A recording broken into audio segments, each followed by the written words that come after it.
Hey, so pero tayong panibagong repair dito na live amplifier. Ayan. So anong model to? Baliktad yata eh, T60. Ayan, so shout out sa GM mini sound of GM Pro Audio of Barotac. Ayan. So sir, na open ko na po yung amplifier ninyo. So ito na siya at namumula ang kanyang mata. Ayan.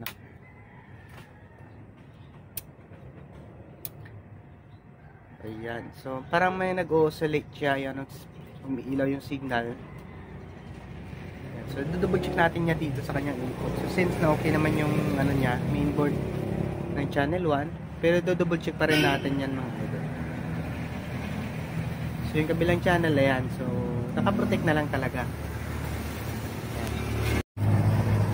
Tapos ayan, umiilaw po yung kanyang clip indicator sa main amp. Ayan, so ito po yung laman ng light. So live siya yung power supply nito mga idol ay nasa 4590 times 2. So kung tutusin natin nasa ano to, nasa mga siguro nasa 800 watts yung amplifier na to. Ayan. So yung capacitor niya, yung isang piraso yan. So pinalitan na ng isang pares na capacitor. So dahil siguro sumabog, ayan, nagkaroon na nga ng sunog yung plastic ng transformer. Ayan, yung insulation niya dito sa labas. Nasunog. So class H po ito mga idol. Ayan. So dalawang MOSFET po yung gamit niya. So yung black diode, so maliit lang. So 80 volts yung kanyang power capacitor na 10,000 microfarad. Ayan. So 80 volts siya. Ayan. Okay, so yung kabilang channel wala nang fuse, tinanggal na. Ayan o. Tapos yung isang holder sira. Ayan. So hindi mo siya maikabit dahil nasira yung kabilang holder. So papalitan natin yan. Ayan.